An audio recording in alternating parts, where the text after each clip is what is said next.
Alright everyone, it appears that there has been a soft coup actually in Zimbabwe, and it's not really the greatest surprise that it could possibly be. It has nothing to do with Mugabe is like an ancient socialist. He's part of the old leftist order that really loved to brutalize people, and over time people just sort of got used to it. They got addicted to what welfare they could get generally, and so it became like heroin to them, and they just never bothered to get rid of them. The people of Zimbabwe have been suffering through several famines, chronic, and I mean completely chronic unemployment. Like, you think that the 5 or 6% in your state during the recession was bad. No, we're talking 90% unemployment there. So the military said, fuck it. They've taken over, they took control of the capital, and they placed Mugabe and his wife under house arrest. Now, the hope, I guess, and some people are saying, oh, yeah, this transition will be a good thing. The hope, I think, is that whoever is installed by the military will not be the rudimentary sort of just general, a general figure. Because sometimes what happens during a military coup, especially in certain Latin American or African regions, is the general takes over and just never leaves. There is no actual transition. What they're pledging is, don't worry, once stability is restored, once we purge some criminals, we're going to reform the government, everything will be fine.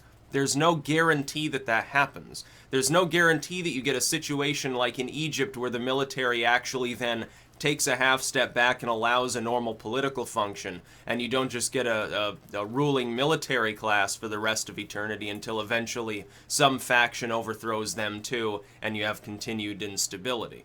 The problem with the military, I think, maintaining its leverage is the ability to supply itself if everyone else cuts it off, because the country is now 100% reliant.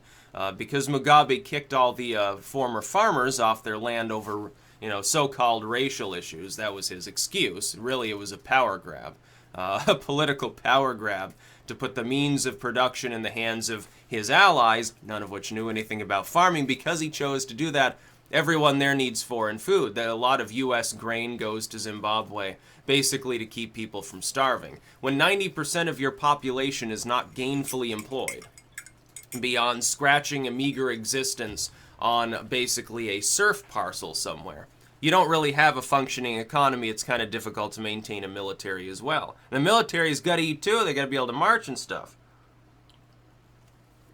So I guess the hope is that no other option will be available than that they actually form a new, probably more intelligent government without Mugabe in it. Hopefully that government will be the most free market government in the world. What you want, if you want to spur Zimbabwe into unlimited levels of growth, it's got resources, it's got a lot of good land and everything else it could possibly need. If you want it to become a really, really good nation, if you want it to be like the next, like Libya was before, Hillary Clinton got through with it, prosperous and relatively well off. If you want that for Zimbabwe, all you have to do is tear apart the socialist structure by force, probably. Get rid of, you have to have like a Pinochet sort of period where you purge the commies from the ranks of government, which hopefully the military is, hopefully that's what they're doing. And then you try to attract people into your country, actually, who are going to be capable of investing in the infrastructure, therefore creating an economy. The problem with doing that is under a socialist system, usually a far, far left government. And it's not just about socialism. It's more about interventionism, as I've explained. When you get a Venezuela or something, nobody wants to come and invest there. Because you've got a tin horn regime. Like Mugabe had made it clear already, hey, I can kick people off their ancestral land that they've been farming for, several generations. I don't really care about them, even though they're citizens of this country. I don't even consider them part of the country. So how am I going to treat some foreign person who has pumped $100 million in to make, they made a rail system, they made factories, because they're like, well, there's stuff here that can be grown, that can be mined, we can have lumber, whatever we have, some lake, we go fishing in it, and we can actually make a functioning economy like it's possible to do that. Nobody's going to do that. It's like all the companies started leaving Venezuela, and then Maduro kicked the rest of them out because he's an interventionist. He's an extreme hardline central planner who thinks that he needs to have his hands in literally everything through his bureaus. It's not the way to do it. You want to let the private marketplace control a great deal of that. Now, of course, that's apart from the literal immigration side of the debates that we have. There's a difference between the movement of people for residency purposes and the movement of people in a migratory fashion for the purposes of investment. Of course, it's a little bit lopsided. If you've got an economy that's flatlined, there's nowhere to go but up, so someone with $100 is probably pretty well off in a place like Zimbabwe. It's a little different than when people are moving to a developed area that's already got, you know, the total economic infrastructure, which is something that a lot of people don't understand. But it's good to see Mugabe out. He should have been out long ago. He's partially, but not completely, responsible for all the problems there. Mainly, though, and here's the thing, and a lot of people, they turned it into an automatic racial issue because they took Mugabe's bait. Mugabe said, oh, these white farmers get out, you know, Africa's for the blacks. That was his excuse. You know, if there had been white people within Zimbabwe who liked Mugabe and were like hardliners and had helped him along, he would have given them gladly large tracts of land to farm. And it wouldn't have worked any better because chances are they never would have farmed. They would. He put a bunch of upper classers, you know, former military brass, bureaucrats, political allies. They didn't know anything about growing food. He gave them all of the productive land. And so pretty soon it wasn't productive anymore. Well, yeah, it's a little bit of a problem. No wonder you have a fucking famine there. And he's responsible for that. Now, there are other problems too. Look, everybody else sort of just dealt with Mugabe for so long they allowed him to become old and senile and make stupid mistakes like that. Like younger Mugabe, I don't even think that, even though he was like fiery and just like, oh yes, you know, black nationalism and you know, fuck the past, we're going to be like socialists here. Even then, he would have had some semblance of intelligence preventing him from making such a rudimentary mistake. Like, he at least would have chosen the people he gave the land to based on their capability of farming, or had someone come in to teach him how to farm, or something. Something would have been done that would have been slightly more intelligent. At least, he might have 50% unemployment instead of 90%. Obviously, the military there showed incredible restraint by waiting until the problem was that bad to overthrow him and his regime. But there are some tens or hundreds of thousands of socialists in that country that I'm sure will be willing to take up arms against whatever non-socialist government appears, which means that those individuals, unfortunately, have to do something about them first. Unless you intend to form another tin horn regime that just has capitalism associated with it. You have to do something a little bit more drastic in the short term, which, you know, that causes a human rights scenario too. And it would alienate a lot of the countries around Zimbabwe. In a way, they're in a no-win situation.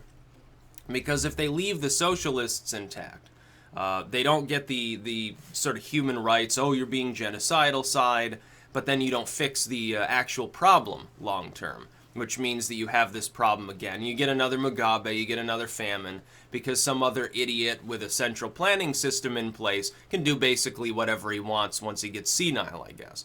That would be bad. On the other end, if you purge the socialists, then it looks really bad from the human rights perspective. You get condemned by the UN. It takes a while before foreign investment will seep in. The only people that will be willing to invest will be criminal syndicates and certain countries outside of the bloc you were typically associated with. With Zimbabwe, it's very funny that it leaned Western for many things, that the U.S. government never said a word about what Mugabe was doing, even though he's just totally inefficient, doesn't know anything about farming, puts people that don't know anything about farming on farmland, and then just sits there drinking his champagne, eating his caviar. He's like, he's in his 90s. He's ancient. He's totally... I mean, he can't possibly be of sound mind at this point. He looks dilapidated. It looks like the meat is literally sloughing off of his skull. And he's still sitting there. He's like falling asleep at meetings. I'm sure he makes intelligent decisions. He probably can't even wipe his own ass. So it's time for them to have new leadership. And again, unfortunately, that could take the form of just leaving socialism intact, and you end up getting a military rule for a long period of time until the military is no longer capable of maintaining order. Then you get like a Rwanda situation. Then it gets even worse. And someone has to come in and reset the whole fucking country, which means more central planning, because that's military-led too, oddly enough. So don't go down that road. the best advice we could all give to the military of Zimbabwe. Put a capitalistic government in place, erase all of the socialism. I mean, it's not going to help anybody. And get some other groups in that can invest there so that you're not reliant upon the outside world forever. Then you can build your own infrastructure. You'll have money. Build a system so your unemployment falls. It's better to be gainfully employed even if you're still kind of poor than to be so out and out that you have nothing to do and literally not a penny and you're living in a box, ultimately. It'd be better to rise up at least to, like, Thai slum levels so people have... a shack is better than a box. It's sad but true. Right now, Mugabe doesn't even give them the box, probably confiscates it, gives it to someone else who likes him more. What a moron. That's about all. Peace out.